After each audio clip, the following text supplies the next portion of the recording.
Hey everyone, this is Rob from Keeping Up with the Kardashians.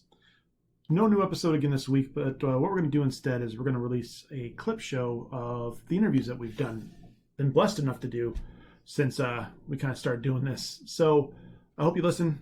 Hope you listen again. I hope you enjoy it. Maybe tell a friend about us. But until we're back next week, hope you guys all have a wonderful week. We'll see you then. Question about your show. Oh, sorry. Nick tried to take it over again. Oh, you're here, Rob? Oh yeah, hey, how you doing? What's your favorite story you guys covered? Oh, that's okay. Oh, I have that too. Holy shit! I wrote a card. I wrote political resume at the top instead of nerd resume. Nice. Love it. Honey, I was up late working on this. Someone's a show off. Very, very hard. Yeah. Wow. Yeah, I was a teacher pet. Okay, here's my favorites. Ready? Episode 20, we covered Papa and Baby Kush. This is Jared Kushner. Jared Kushner and his dad. It is a must listen. It's very long, but it's so good, and you get the history of that family, which is crazy. Oh my goodness. Episode 12, which I did, is called Patient Zero. It's about Newt Gingrich. It's like the start. That's a good one. He brought in the start of like the way the Republican Party is today, attacking everybody. Like that was the start of that. So I think that's a good one.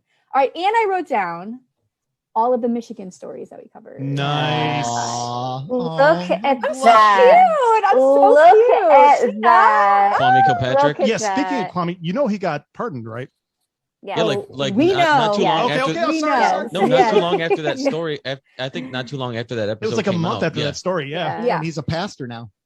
Yeah. Oh, good for I'm him. not even joking. He's a I- pastor. you know And what? if he ran, he God would win. bless him. He would win in a heartbeat. He would win. Yeah, he would.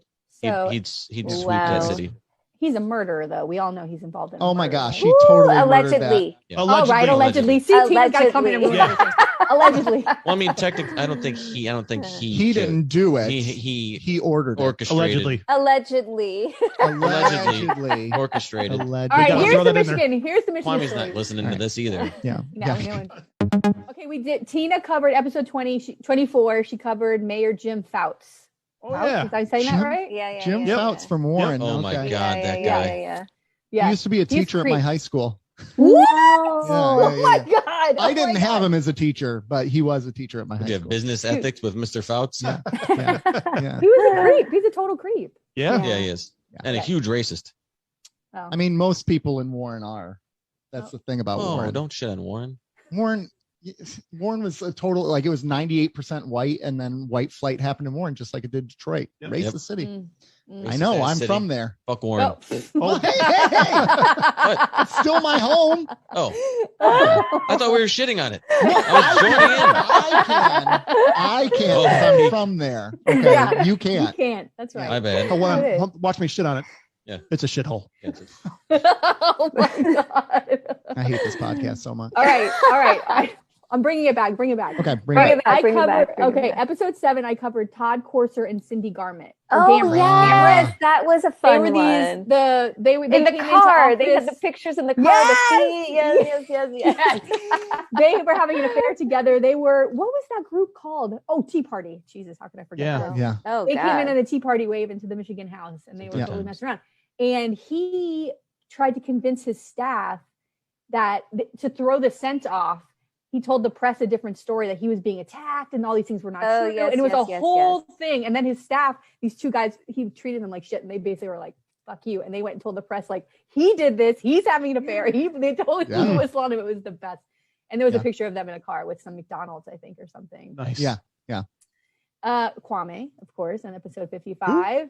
And then you did Never another heard of one. You did another Yes. one. And then last week I did Richard Reading for you Yep. guys. for Yep. Michigan, Michigan. Oh my gosh, that quote, like the about the Jesus Yeah. quote, right? Like, Yeah. What is first of all, again, thank you for joining us. We're so very appreciative, and we're so excited to talk Yeah. with you. My And pleasure.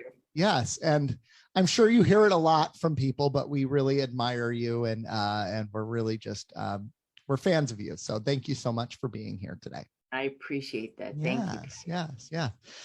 So I mean, I kind of want to just dive right into it, if that's okay with you. I mean, just go Yeah, right come into on. some things. Let's We're go. excited about it. Yeah. So, one of the interesting things is I talked with a couple people before we did this interview, I went on a couple like different fan pages and everything. And I went on one of my fan pages, which is, so I'm a pastor of a church. And so there's a clergy nerds page, right?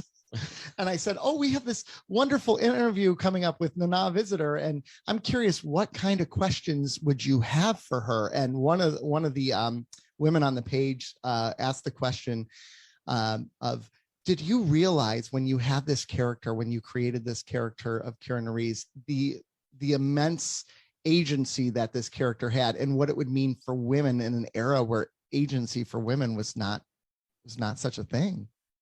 No, I absolutely didn't. And I just felt this huge drive and need to do it in a way that I'd been frustrated by in all the other acting I'd ever done, especially for TV, where I was an adjective. I was the worried mother, the anxious, dead wife, whatever that was. And it was very often the dead wife.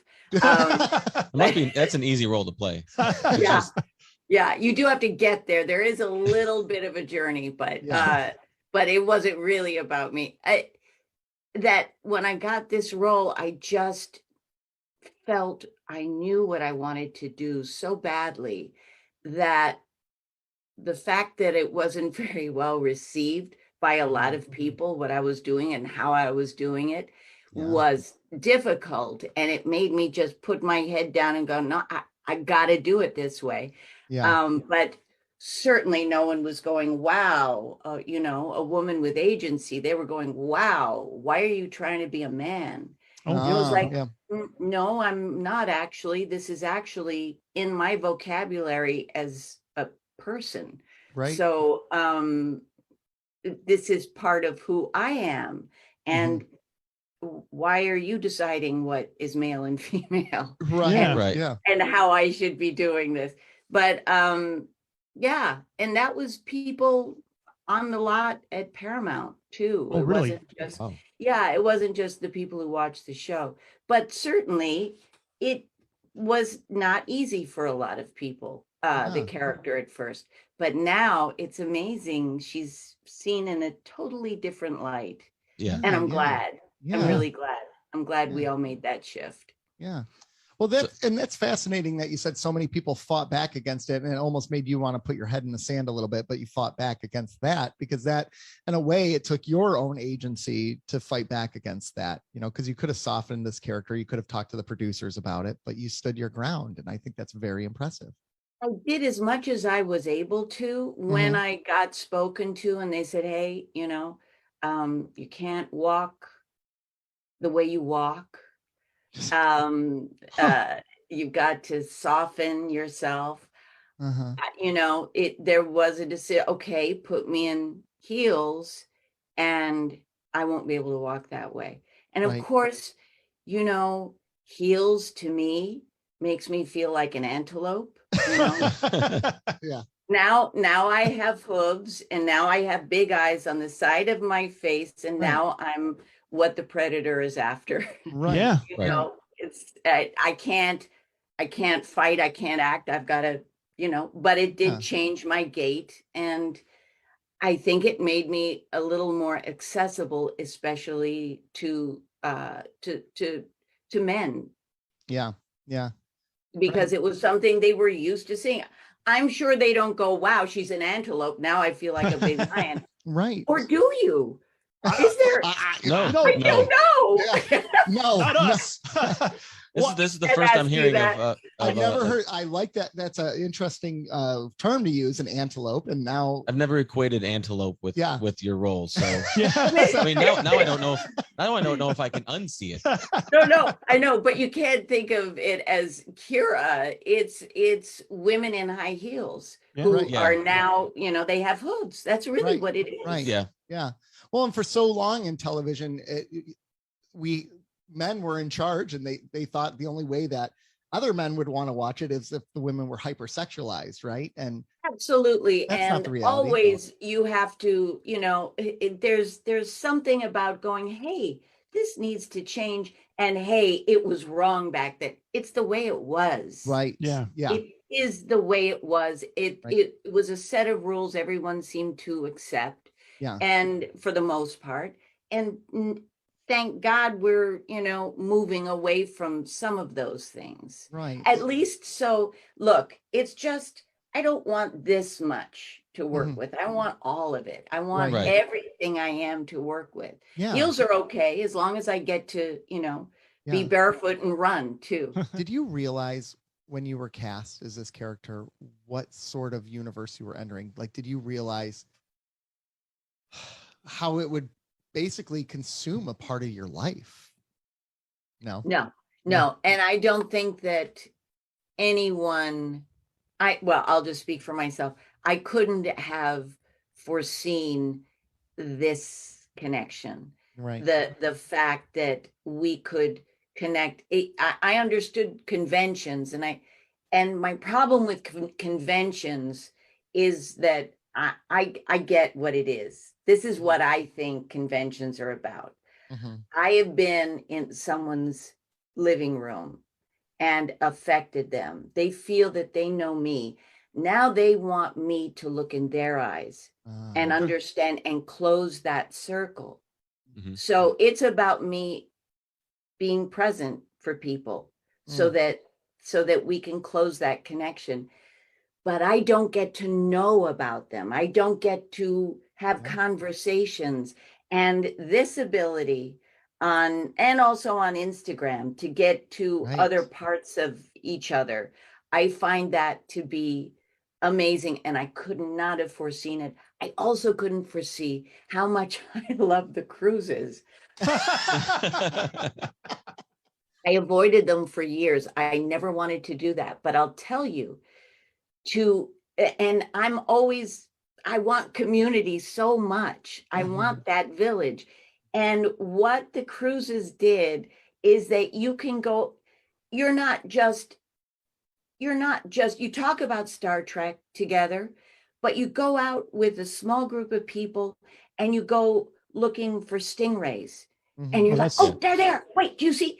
And you're experiencing newness with these people you're already in community with in a certain way. And now there's all this new history for you to have. Yeah. And I love that. And I love this. I really do. To know what your life is and how you entered into this world and what's important to you. That's big to me. And that's something that I couldn't have foreseen. I couldn't have foreseen it. So what you're saying is field trip next cruise. On a cruise. Okay, yeah. good. Field trip. Field trip. Nothing says community and village like being locked on a boat together with no way to escape. No way to escape. And you know what? They're so big. You don't feel that way. That was my worry. They're like floating cities with They a bunch are. of pools. They really are. They're incredible. We have to think about if they're good for the environment. I'm not so sure they are, but maybe they don't have to be that big. But but it's the group. It's like, okay, this is what's Star Trek is this is how I see it. Star Trek is a big bonfire in the night, and we all gather around it, and it's the stories, it's the warmth from the bonfire we want. Yeah. But then now not even secondarily, it's us. Here we are. We all gathered from all over the globe, and now we're in community. I think that's incredible. I got a question for you all. Why the Cardassians? Well, in the name, is that what we're? Yeah. Well, I mean, it's a great name, but I'm just saying, is there some kind of emotional connection to the Kardashians? Oh, there we go. No. So he is a Kardashian. It sounds cool. Okay. Kardashians. It's so cool. No, I agree. Yeah. So it was. So give you a little backstory. These two Robin and Nick started the podcast, and they were about 8 or 9 episodes in, and I came in at the end of season 1. The very first episode of Star Trek that I really sat down and watched was Duet. That was the very first episode of literally any Star Trek I'd ever seen. We knew where to break them in. And I watched it, and I was floored. I was blown away. Like, it was, not only was it great Trek, it was great television. It was great acting. It was great writing, everything. Mm-hmm. And so I came on and as a guest, and after that they invited me on again, and then they invited me on as a permanent host. We've been trying to get rid of him since. Yeah, it's not gonna work. I'm not going anywhere. Right. So we did that, but they didn't really have a name, and I was like, well, we're doing episodic television every week. And Keeping Up with the Kardashians is right there, and the Kardashians is right there. It was just right there at the top. It's a great name. It's very, very appreciated. So yeah, so the first episode I ever watched was Duet. Do you remember anything about shooting that episode? Because that was a phenomenal episode. All right. So I have a couple quick questions for you before I'm going to turn it over to these guys. They got the series of the questions, but my big one is, I don't know if you've listened to our podcast, but we've started affectionately calling you Mr. Burglar. I don't think I've ever heard that before. Just so you know, so we've called you Mr. Burglar. We've also called you Dr. Burglar because you're the burglar of words. Just so you know, we might accidentally call you Mr. Burglar today. All right. Well, nobody ever calls me Mr. anything. So appreciate it. Yeah. We're first. Manners is a lost art. You know, my big question for you, and you guys might have it, but I'm kind of curious when you started rapping when you were younger, when did you realize you had something special going for yourself? When did you realize you could do something with this? My friends just always would ask me to rap.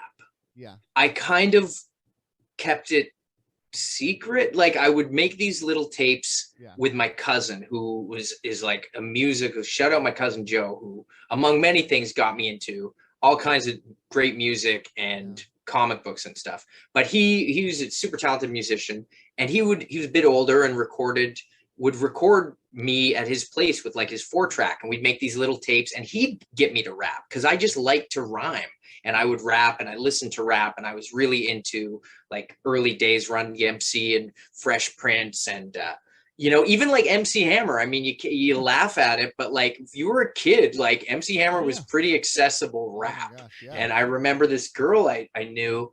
We were super young, and I guess her family was kind of religious, but like she had MC Hammer, and they loved the song. MC Hammer had the song called Pray. You've got to pray just to make it today. And like, so she had the MC Hammer album. So we used to listen to it at her house all day. And it was like, anyways, I always forget to give Hammer props, but Run DMC, Fresh Prince, all that stuff. And I just would always like rap and just write my little rhymes and didn't think about it. And I would like mess around with like a bad tape deck from Radio Shack, and just my friends would always be like, oh, and I could like rap lyrics to other songs like the Ninja Turtles movie song, or like Maestro Fresh West, who is a huge, I don't know if you know Maestro, but he's like basically like the Rakim of Canada. He's like a rap superstar icon. He's like the first Canadian rapper to really blow up and really put Canada on the map for hip hop in the late 80s. Anyways, like I would just like rhyme his rhymes and like stuff like that. And and it was just kind of, my friends just kind of always encouraged me, and I just always loved doing it. And I never really thought about like that it would get as big as it has kind of become for me, but at the same time I never ever thought that I wouldn't do it, because I just love doing it. And I'm always just trying to get better and just keep, I listen to new rap every day, and I'm always checking for new stuff. Like I just love the art form so much, and I love what can be done with it, especially on like from an independent level and an underground level, and all the everything you could do. You can talk about nerdy stuff, you could talk about politics, you can talk about party rocking, you can talk about food, it's educational, it's political, it's everything. I certainly have like my lanes that I like to do, which is definitely more like the fun, nerdier, old school rap, like but yeah, I just love it anyway. So it was a very long answer. That's a great answer. I think the one thing that roped these two in mostly is the old school feel to yes, your music. absolutely. It's just there's something nostalgic but fresh about it, which I think was really got what these guys involved. Yeah. I mean, to me, I love your flow and your rhymes and the way you structure the songs, but the beats feel timeless. Yes. Like they don't like it feels like a I guess I'm just trying to say it feels like a traditional hip hop beat, and the album could have come out 2 weeks ago or 2 decades ago, and it would still sound the same. And to me, that's incredibly important because as time goes by, when music ages, if you're not careful, it can age you out of listeners. Right. And your music does feel timeless. Like I can listen to it at any time. I would have listened to it at any time ever. Mm-hmm. Wow. Well, thank you so much. And, I got to shout out like the beat makers that I work with, because I dabble in beat making, but it's really, I work with pro beat makers that I've been from day one, like Beat Mason and Fresh Kills and Timbuktu and Mr. E and just Peter Project. Oh my God, I'm going to start naming guys, but like we've kind of crafted a sound, and that's like the sound, definitely the sound that I like from what I've been trying to go for is what I work on. And I'm very hands-on. I dig for samples, I find stuff, and basically like I'll be like the armchair, backseat driver, just be like, all right, let's do this. Let's do this. Let's do this. But then a lot of the times the producers, like now we've worked so well together for so long, we know kind of the sound, and they're like, all right, this is like, and they'll message me, like Beat Mason will be like, I made this beat, I think this is, yours for you. And it's like, yes, man, this is so, but yeah, I've been very, very lucky to work with the same team, and I've worked with the same people since I started really like independently. Like, yeah, I used to make my own beats, but then I worked with people who were just way better at doing it. So I have an understanding of how they're made, but I focus more on the rhymes. Wow. So yeah, but that thank would be you. the equivalent of me saying I understand how rap works, but you don't want to hear me rap. No, you really don't. That's a really good point. He's going to sing at some point. And it's going to be painful. No, I won't sing today. I promise. There's a mute feature somewhere. Appreciate that. I appreciate that you're listening. So thank you. That means a lot. And as a dad, one of the things I wanted to ask you about, I don't let my kids listen to very much because there's not much they can listen to to my standard. Early on, but you do mostly clean music for the most part, especially later than earlier. And yeah, I think 2012 up, things get a bit cleaner. So we were listening to your song in the car one day, and there's a reference towards Catwoman, and I did not catch it until afterwards. And I was like, "Oh crap!" But ever since then it's been relatively clean. It's something I can be comfortable listening to with my kids. What made you decide to do that? Well, just as the older you get, the more just writing. To me, it was more like it wasn't so much a conscious choice to become clean. And I'll still every now and then, it's kind of like what the song requires. But also, I feel like I love the English language so much. There are so many other words. So after you write or you hear somebody dropping F-bombs a million times or whatever, it's like, that's too easy. Right. It's just like, it's harder to not swear. So I kind of like that challenge. And I started just kind of doing it to myself where I was like, I think the first time I did it, I was like, oh, this whole song, and I don't need to swear at all. And then I keep going. And then it's just kind of like now, I almost feel like if I'm dropping, like if you hear me swear on a song, which I don't know the last time I did it, but it's there for a reason. Like I think on MacGuffin device, there's an explicit version where can we swear on the podcast or I don't know. Go for I mean, whatever. I say, opinions are like assholes. I don't want yours. Yeah. There was like, I needed to say assholes for that line. Right. But, in another case, I'd rather say, gosh, flip it, or because it's just more interesting. And I think it makes your ears perk up as a listener too, when you're like, oh, what? And because I don't care, I don't need to prove anything by swearing or not swearing. Right. But it's funny though, you ask, I'm kind of debating because I have a new song on my next album that has one word that I don't think is a swear word, but some people might think it is. So I don't know. I mean, I'll put it. Are we allowed to ask the word? You can. Yeah, sure. Is calling someone a dick, is that a bad thing? It depends on the person, I think. You could say dick on the radio, can't you? Can you? Yeah, you can. I think you can. Under the context. I think it matters what the context is. Yeah, if I'm calling you dick because that's your name. But if you're referring to a human body part, then you can't do it. Like it gets bleeped, which is really weird. Should be the other way, I would think, if anything. Whoever names their dick is a dick. Well, I mean, in this particular case of the song, I don't, you'll hear when the song comes out, but it just, that word works best for that. Yeah. I can't replace it with jerk like I could, but it's just, anyway, so these are the things. Yeah, it's just kind of like it's like, no, and a dick is different than a jerk. Absolutely. I agree. Yeah. I agree. Yeah. Like that guy's a dick. Yeah, that's a lot stronger. That's different than that guy's a jerk. Yeah. Yeah, I can deal with jerks. Yeah. But dicks, I can't deal with. And again, credit to our writers and our producers. Certainly a credit because they fought for that series, especially when, especially in that era, Star Trek fans didn't love it in that era for some reason. They fought it, and now they look back at it and they're like, "What were we thinking? This was an incredible series." Yeah, we boldly stayed in one place, which people didn't like. Right. And we didn't have a ship until I think season 3 or 4, the Defiant. We were about interpersonal relationships. That's what we were about, and we weren't necessarily, solving a world's problem in 44 minutes. We were about how people who don't like each other live together, and I think that's a theme that everyone can associate with.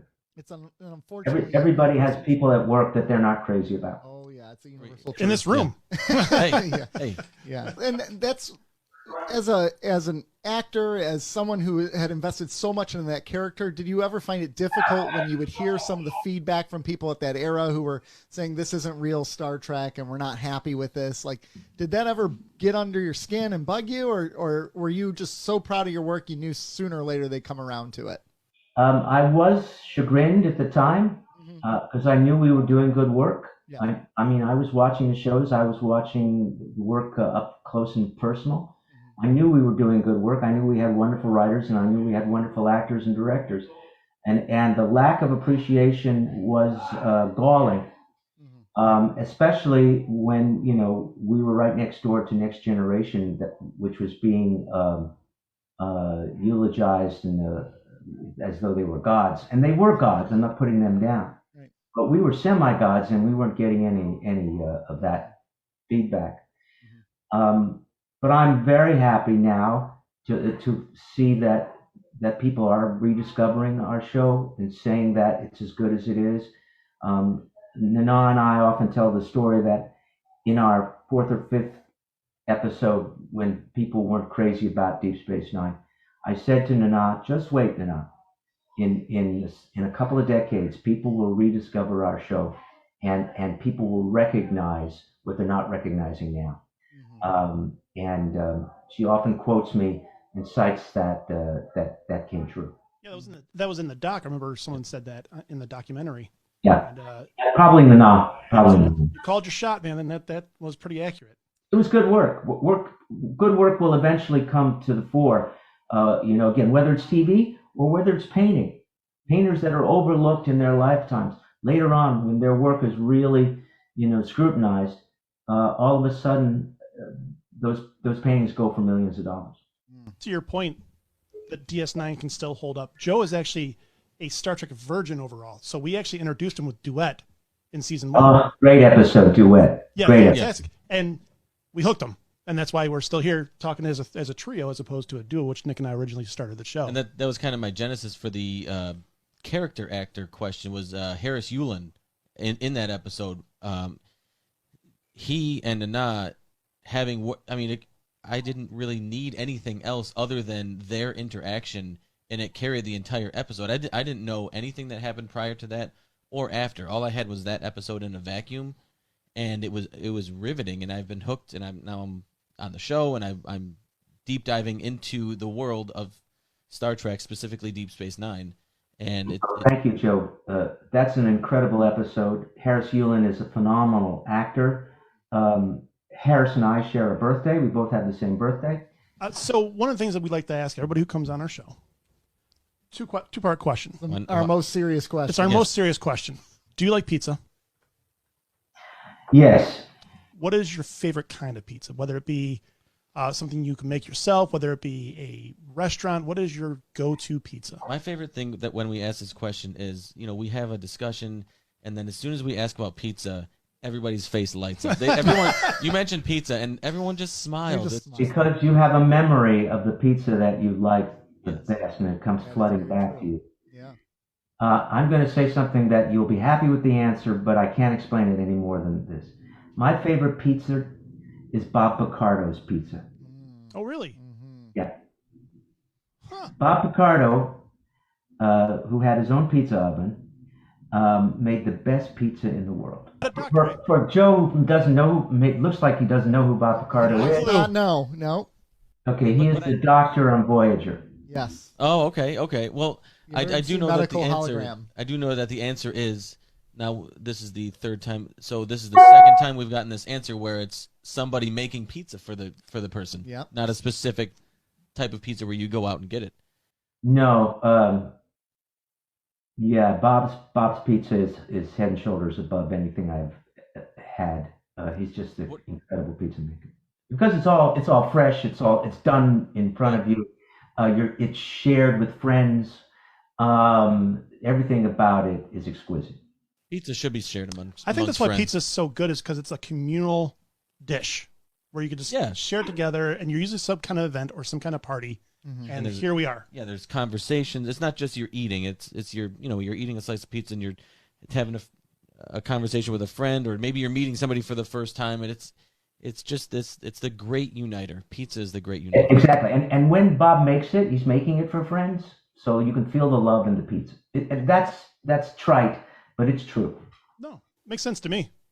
Right. Well, and then this goes back to what you were just saying. It's part of the experience is part of it as well, right? What makes that pizza so good with Bob is also you're with Bob and you're with all your friends eating that together. Right. Pizza's great. Because I never have pizza with Bob unless all my friends are, not all of them, but some of my friends. It's always, as you said, it's a communal experience. And one that lives vividly. But the taste is also, you have to give it to Bob. It's a great pizza maker. He's great. Just to as the show progresses, to learn more about the things I didn't know, like everything that went into the motion picture, which is an episode that aired, I think before Thanksgiving. Yes. I had no idea what a mess that was. And it's impressive. It's as good as it is based on that. Is there one thing you'd like to tease us with Next Generation or DS9 or Voyager that may surprise us? Let's see. I guess we'll start with Next Generation. We'll go in order. Again, it's always tough to pick even one thing, even 5 things. But I mean, one of my favorite things that I learned, and other people knew this, I'm actually embarrassed I didn't know it. Mm-hmm. But Denise Crosby filmed in reverse order her episodes. Oh, so her penultimate episode for shooting, she actually does this big wave goodbye that she thought would be cut. Oh my goodness. But it wasn't. And I actually realized I got it in opposite order. She shot Skin of Evil first. Yes. Then the next episode was the episode that would air before that. Skin of Evil. Okay. And there's this crazy shot. I don't know if you've seen it, where I think it's Picard and Troy are walking out of the big airlock, hangar bay. And you literally see Denise Crosby like 1,000 feet behind, waving like a lunatic. And when we interviewed her, she said, she was like, I bet you every penny I had, they would have cut that out. Yeah. But Berman left it in. So, but here I am as a Star Trek fan. I never even noticed it till Denise told me. So I'm a little embarrassed about that. I'm embarrassed that I didn't notice that as well. So 100% with you. Hey, this is a new fact to me that I'm going to have to go back and rewatch that.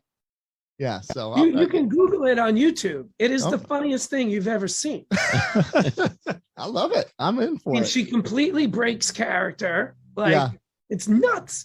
And Picard and Troy are having a really serious conversation. And she's just there in the background. Like, Going, whoa! hey guys. That's really funny. Oh dear. But that's next gen. Deep Space Nine. Oh my God, that was. Wait, I'll tease you with this. Wait till you see what we cut out of that one. Holy cow! Okay. Really? Yeah. Oh yeah, there were a lot of drama making that one. Quite a bit. Lot of chaos that I've never even read about before. Okay. That's really interesting. I assume there was some chaos because it was just such a different animal for Star Trek, and I'm assuming the executives were not very happy with it. Yeah, but I mean, part of the problem was the show was so far ahead of its time. Absolutely. I mean, Oh my God, no overarching series like that for like another 10 years. Right. Exactly. Yeah. So that was a big thing. By the way, are you guys like Deep Space Nine fans? Or you just cool? Well, my favorite show. I'm a huge so I grew up with all the Star Treks, but I have this sweet spot in my heart for Voyager, and he's not a big fan of it. So Rob and I would always argue about it. And he said, someday I'm going to get you to watch Deep Space Nine again and appreciate it. And I said to him, well, let's just do it on a podcast. So maybe I'll end up loving it a lot more if we do a podcast, just as a joke. And that's how our show came to be. And it's literally the only Star Trek I've ever watched. Yeah. Except for now, the motion picture and Wrath of Khan. Yeah. All right. So yeah. By the way, God bless you on Voyager. That's all. In hindsight, I regret my decision. Viewers, we'd like to introduce you, Will Wheaton. He's graciously agreed to interview with us. So thank you again, Will. We really appreciate it. And today we're here to talk about all sorts of things, whether it be pop culture, Star Trek, but most importantly, Will has a new book coming out called Still Just a Geek, an annotated memoir. And we'd like to talk about that with him as well. And I will say I read through all of it over the weekend, and I thought it was a wonderful read. And you know, we were just talking about this right before you got on. It wasn't what we expected in a really good way. I'm real happy to hear that. Yeah, we were expecting something entirely different. It was certainly a fun book, but it was very introspective, and it was really a powerful read, especially relating to dealing with anxiety and dealing with depression and dealing with all these sorts of issues. So I'm going to get really heavy with my very first question with you here. Okay. In your book, you talk about dealing with depression and chronic anxiety, and I can relate to chronic anxiety. I suffer from that as well. One of the things you note in there is how you felt like you were gaslighted growing up by your mother about it. So if you were to talk to teenagers today who are dealing with these same issues, what would you tell them when they feel like they're not being heard by their parents? Your feelings are absolutely valid, no matter what they are. And I'm so sorry that your parents are not seeing you. And I'm so sorry that your parents aren't hearing you. It has nothing to do with you. It has absolutely nothing to do with who you are or what you have done. Parents, good parents, unconditionally love their children. For children with good parents, just existing is absolutely enough. This doesn't mean that as parents, we are not occasionally disappointed in choices our kids make. It doesn't mean that occasionally we get upset with each other. It doesn't mean that we that everything is perfect and wonderful all the time. What it does mean is that your existence, teenager to whom I am speaking, is super valid, and you are absolutely enough no matter what. And you 100% deserve, you have the fundamental right to find out what your dream in the world is and to have the opportunity to pursue that dream and to be supported when you do it. Oh goodness, yeah, that's wonderful. I mean, I can imagine how impactful that would be to children.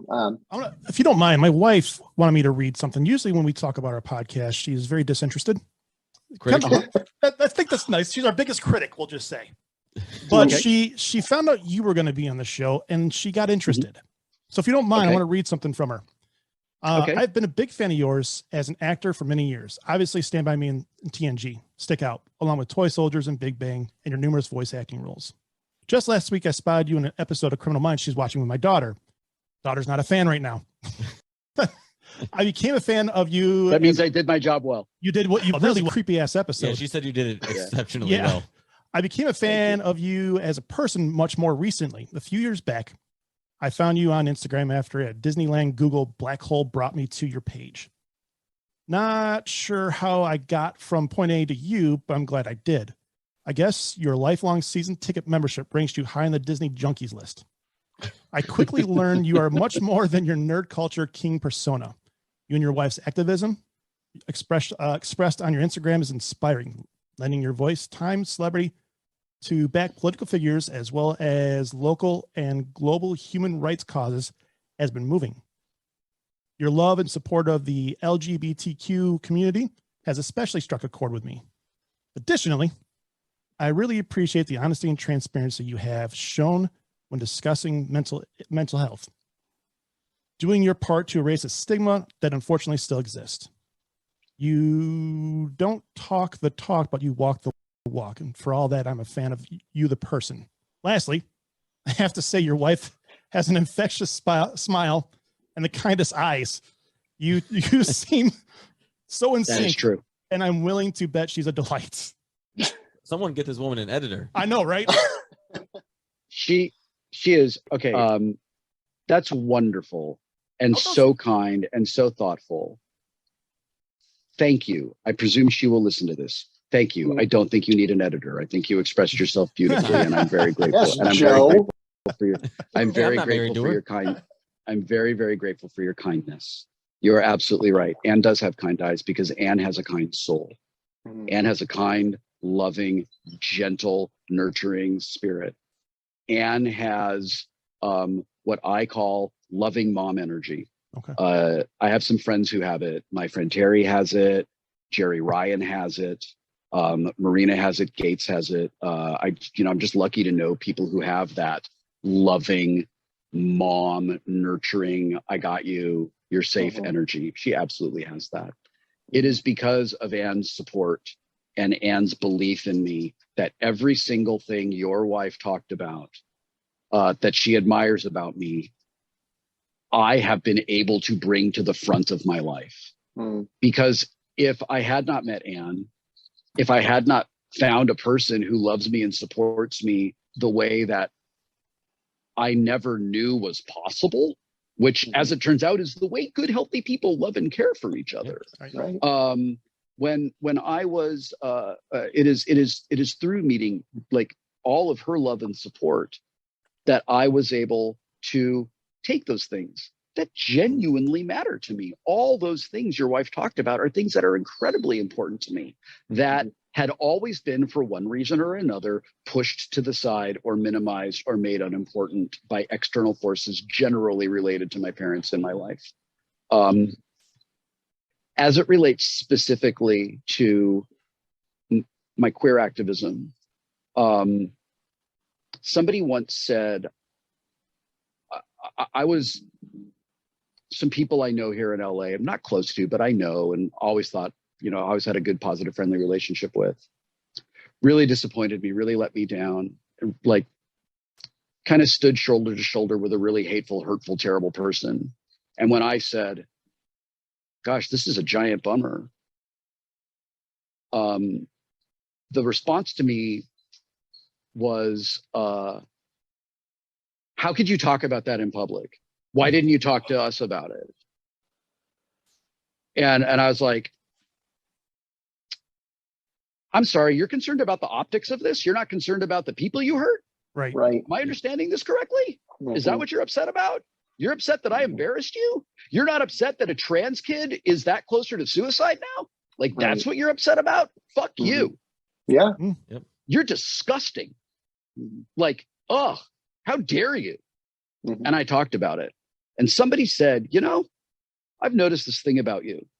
You have this real big, nobody ever had my back, so I've got yours energy. Okay. Yes, that is an energy. And yeah, I guess I do. Okay. Yeah. It's super important to me that people are just not marginalized or dehumanized or silenced when they aren't doing anything that hurts another person. They're just existing, right? Right. And Exactly. this thing that people do to LGBTQ humans, especially children, is inexcusable. It is indefensible. And I will use every last bit of privilege I have as a successful,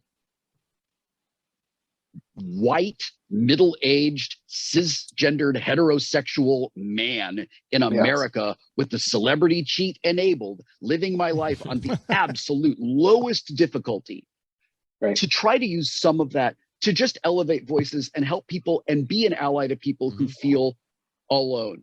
I know what it's like to feel alone the way I felt alone. I don't know what it's like to feel alone the way a queer kid feels alone. And I don't mean to, I'm not appropriating anything that they feel, and I'm not speaking for them in any way at all. And I'm not saying that it's not a contest, but I'm not saying that what I went through is equivalent to what someone is going through in Texas right now. What I am saying is I am intimately familiar with the feeling that your existence isn't okay. Your existence isn't good, and you have to change your existence to satisfy whatever. And that's bullshit.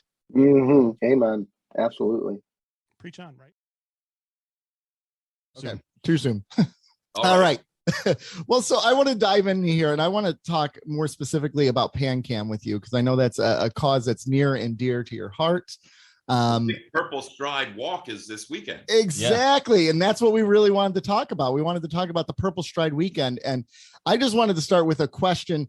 It's kind of a deep question, but I want to get right into it. Is the average person who hears about pancreatic cancer and knows that that hears that we need your donations, and the average person goes, well, what can my $50 really do? Or what can my $10 do for this? What would you say to a person like that who struggles with the idea that their money is not enough to really help? That's a great question. Pancreatic cancer has that unfortunate number. When my brother died with it, there was a 3% survival rate. With Kitty, who's the leader of our pancreatic cancer PanCan Stride, Kitty Swink, who's married to Armin, who's a Star Trek legend, and she's a wonderful actor and friend. She's a survivor, and she's an 18-year survivor. There was 4% survival rate when she was diagnosed. Wow.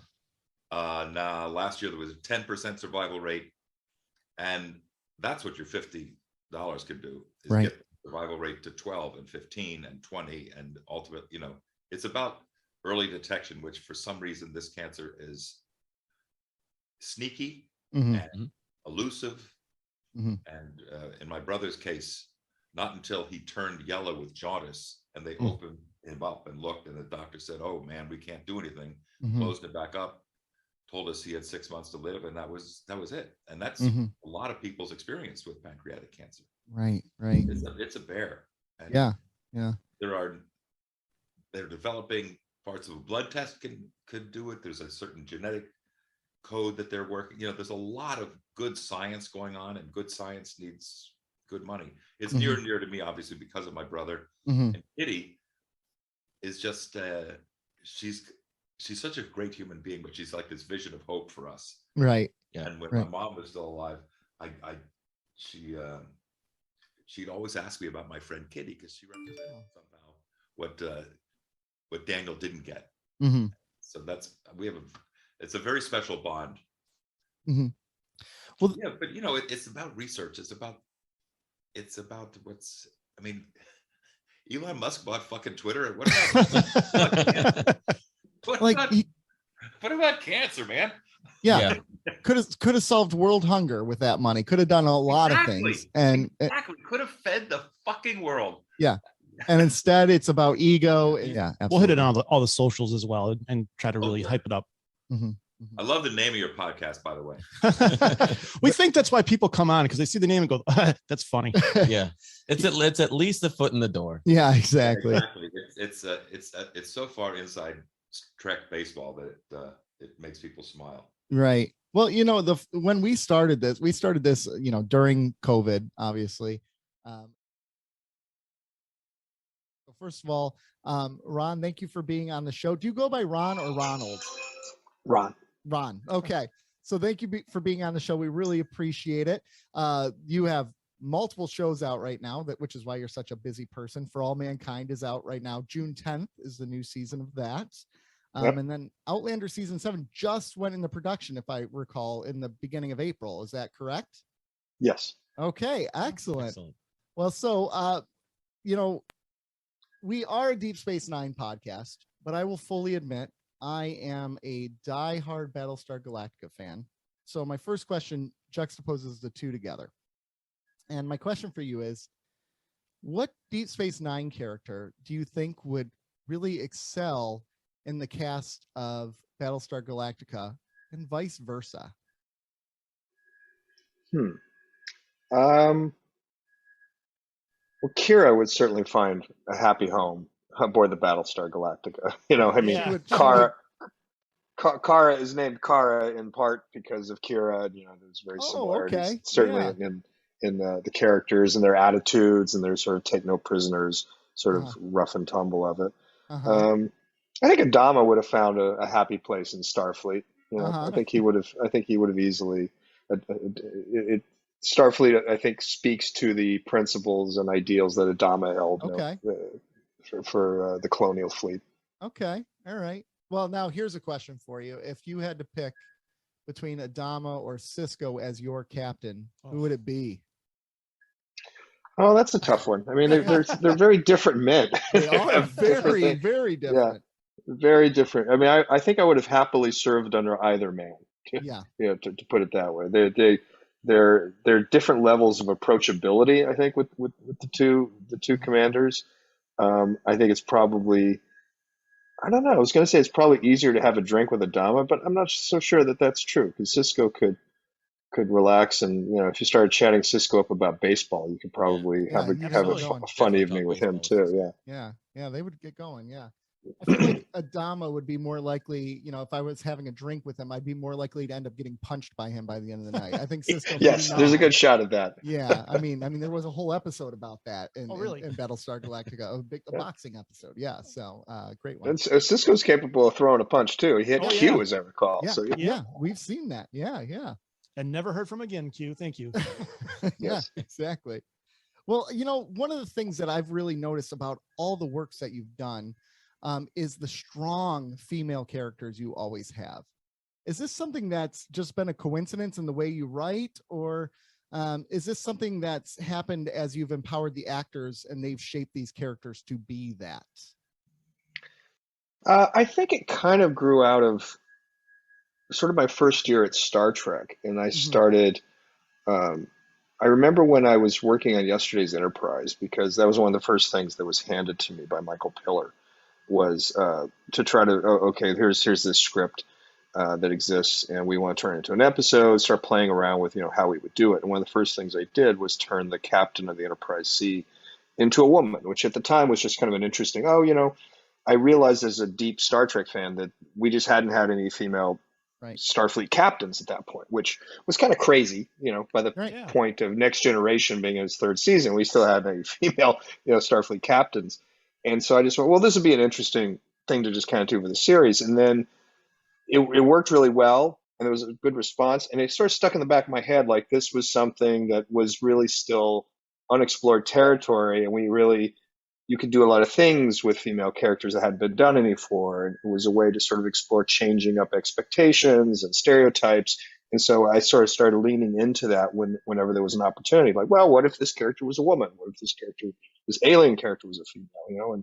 And that sort of point of view just kept stuck with me, and I kept playing around with that idea. Like, looking for a different way into a scene or a different way into it. What if you flip the gender roles? You flip the traditional thing is usually a way of mixing up the parameters of the story. Right. Well, that was what amazed me when I looked at all the shows you have done is the female characters are the ones that by far stand out the most.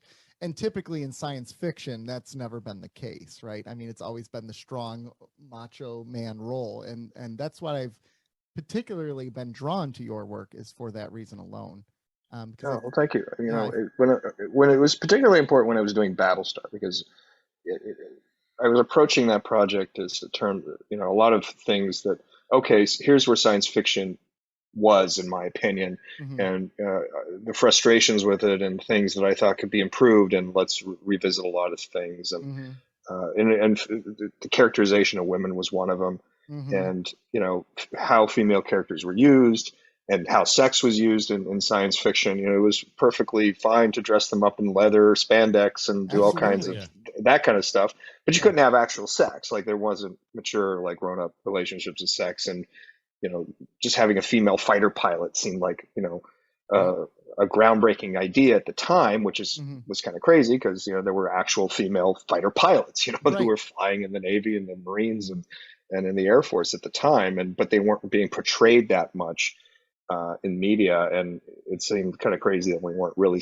playing them in science fiction. So again, it was just sort of like, well, here's stuff that hasn't been done, and why shouldn't we do it? Right. So when you were crafting shows like Deep Space Nine, and you have a character like Starbuck, and you make the decision to change this character to a female, part of it is not, hey, we're gonna just stick it to the fandom. It's more like, hey, what is compelling stories? What are we gonna do here? Yeah, it was. I mean, it was the decision about Starbuck came out of literally. It was one of the very first thoughts I had when I was approached to do Galactica by David Icke, who became my producing partner and who was an executive at the time. And I went back and I rewatched the original Battlestar Galactica pilot, which I hadn't seen in many, many years. And it was like, wow, okay, there's a lot of interesting stuff here, some good, some bad. But I had sort of forgotten that the center focus of the original series was the Apollo Starbuck relationship. You know, it wasn't starring Adama. Like, he wasn't the lead of the show. It was really about the two fighter pilots. And I was like, oh, that's right. And it was the straight arrow, good son, and his roguish kind of devil-may-care friend, which had been done a million times. And I was just thinking, well, what can I do with that? You know, what do you do with, it's a very stereotypical relationship. They're kind of a cliche genre idea. How do I deal with these two? And it was just like a thought, like, well, what if Starbuck was a woman? And I haven't seen much of the female fighter pilot, and I certainly haven't seen the one that was like the devil-may-care roguish one that would probably sleep with whoever she wanted to sleep with and smoke cigars and play poker and would knock over tables. And I thought, well, that's already an interesting character. And that got me excited about the possibilities of what you could do with Battlestar Galactica if you kind of if you kept the same kind of structure and idea of what it was, but approached it, you know, in a different way.